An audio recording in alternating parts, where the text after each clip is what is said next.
अस्सलाम वालेकुम। टॉपिक है नौजवानों का और नौजवानों से जुड़ी हुई जो यंगेस्ट के साथ चीज़ है वो सबसे बड़ी सोर्स ऑफ इनकम है। और सोर्स ऑफ इनकम को कैसे इंश्योर किया जाए फॉर द फ्यूचर पर्पस और करंट सिनेरियो के मुताबिक, जहाँ पे कोरोना के बाद दुनिया पूरी चैलेंजेस से भरी हुई दुनिया थी और दुनिया करवट ले रही थी दूसरे किसी मूवमेंट की तरफ या दूसरे किसी चीज़ की तरफ जिसको हम कहते हैं ई कॉमर्स पे पूरी डाइवर्शन ले ली दुनिया भर ने। और उसमें हम बहुत ज़्यादा पीछे रहे और डिजिटल पे तो वैसे भी हम उससे पहले भी बहुत ज़्यादा कम थे। और हमने जस्ट फेसबुक को एक गर्लफ्रेंड ढूंढने के तवज्जो से यूज़ किया, गूगल को हमने गंदी गंदी वीडियोस और मूवीज़ देखने में और रात को टाइम स्पेंड करने में गुजारा। और साथ ही साथ हमने गूगल पे जो है लड़कियों के नंबर्स ढूंढने के ऊपर जो है ना लगा दिया।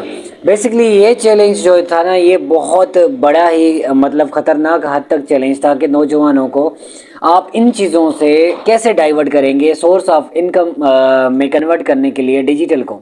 अच्छा, डिजिटल जो है वो बेसिकली दुनिया किसी और पर्पज़ से यूज़ कर रही है इसको।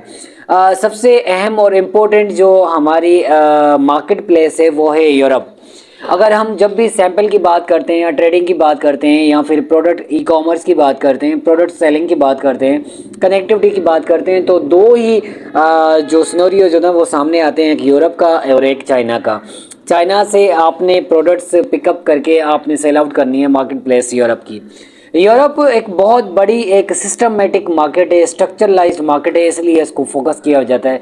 इसकी बहुत सारी वजूहत और भी हो सकती हैं, लेकिन वहाँ पे ओबियसली एक टेक्नोलॉजी का सबसे बड़ा और सबसे पहले जो है इनोवेशन और ट्रायल्स पहले आते हैं वहाँ पे। ओबियसली अमेज़ॉन जो है, जब भी हम ई कॉमर्स और B2B या B2C बात करें, रिटेलर्स की बात करें, तो एक बहुत बड़ा एक दुनिया है, बहुत बड़ी है ई कॉमर्स की, जिसको हम एक खुद अपने आप में एक दुनिया कह सकते हैं।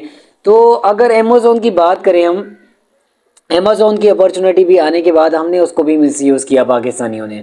अब यहाँ तक सिनेरियो आ गया है कि एक चीज़ तो कंफर्म हो गई है हमारे साथ कि हमारा नौजवान अब डिजिटल को सोर्स ऑफ इनकम का एक ज़रिया बनाकर यूज़ कर रहा है और करना भी चाहता है। और बहुत बड़ा एक नंबर आ चुका है, एक हाइप क्रिएट हो चुकी है, एक तूफ़ान आ चुका है जिससे नौजवान जो है वो डिजिटल पे आ गया है। लेकिन अब चैलेंज ये है कि तब तक जो है ना बहुत सारे ऐसे नेगेटिव लोग और नेगेटिव मार्केटिंग और नेगेटिव वर्किंग की गई पाकिस्तान से, जिसका जो इमेज है ना यूरोप की मार्केट में, वैसे भी हमारा फिज़िकली वीज़ा भी इतना इम्पोर्टेंट नहीं है और वीज़ा की इज़्ज़त वैसे भी इतनी ख़ास नहीं है बाहर के मुल्कों में। लेकिन डिजिटल पे जो हो सकती थी इज़्ज़त, जो हमारी एक रिस्पेक्ट बन सकती थी, जो हमारा इमेज बन सकता था, जिससे हम फ्री लॉन्चिंग की एक बहुत बड़ी मार्केट है दुनिया में, जिससे अफ़गानिस्तान जैसे लोग भी अपनी वेबसाइट्स और अपनी वेबसाइट्स के ज़रिए प्रोडक्ट्स सेल आउट कर रहे हैं और अपने आप को मनवाने की कोशिश कर रहे हैं। तो अफ़गानिस्तान एक डिस्ट्रॉयड कंट्री था जो 2 साल पहले ही एक दोबारा से चीज़ों की तरफ बहाल हुआ और खुद मुख्तार बना।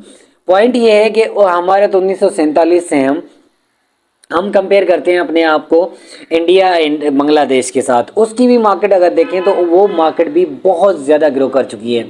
अगेन वही बात कि हमने अपना हैबिचुअली ट्रीट किया इसको, जिस तरह हम जो है ना ट्रीट करते हैं हर मार्केट को, हर बिज़नेस को, इसी तरीके से डिजिटल को भी किया। और उसका नुकसान जो है सबसे बड़ा ये हुआ कि आज हम अगर किसी गोरे को अपना प्रपोज़ल भेजते हैं तो वो पाकिस्तानी सुनकर हमारा प्रपोज़ल रिजेक्ट कर देता है।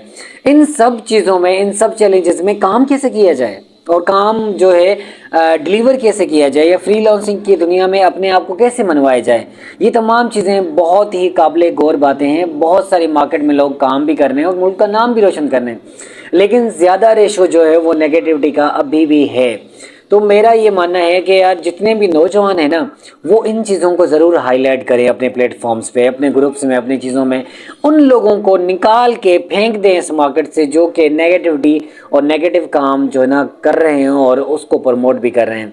तो इससे ये होगा कि कुछ ना कुछ नंबर जो है वो हट जाएगा और हमारी ये मार्केट थोड़ी सी साफ़ सुथरी हो जाएगी, जिसमें हम अपने आप को एक अच्छा फ्रीलांसर और अच्छा एक इनकमर जो ना हम बना सकते हैं, सोर्स ऑफ इनकम बना सकते हैं डिजिटल को। और बनाना भी चाहिए, अब दौर इसी चीज़ का है। इसके ऊपर बहुत सारी चीज़ें मैं बनाने वाला हूँ, जिसमें वेबसाइट के थ्रू आप जो है अभी इनकम, सोर्स ऑफ इनकम ले सकते हैं, जिसमें मैंने एक शॉर्ट भी बनाया था। ये तमाम चीज़ें जो है आप देखें, ऑब्जर्व करें। इसमें कंसल्टेंसी ओबियसली हमारा पार्ट है, हम बिजनेसेस को दे रहे हैं, चीज़ें कर रहे हैं। कोई भी एक फ्री कंसल्टेंसी या फ्री डेमो क्लास किसी को भी ओवरऑल पाकिस्तान या दुनिया में कहीं भी चाहिए तो हम आपके लिए वेलकम करते हैं। और मैं तो ख़ास तौर पर अपने सिंधी नौजवानों के लिए पैगाम देना चाहूँगा कि वो आएँ इस प्लेटफॉर्म पे, अपनी गवर्नमेंट जॉब की जो एक मेंटलिटी है उससे दूर निकलें और ई कॉमर्स और डिजिटल पे अपने आप को मनवाने की कोशिश करें। नेगेटिव ज़रूर है ये चीज़ें, लेकिन बहुत सारी पॉजिटिव चीज़ें भी हैं। तो नेक्स्ट वीडियो तक मुझे दीजिए इजाज़त। इंशाल्लाह नेक्स्ट एक अच्छी और प्रोडक्टिव हेल्दी वीडियो आपके लिए लाऊंगा। Thank you so much for watching.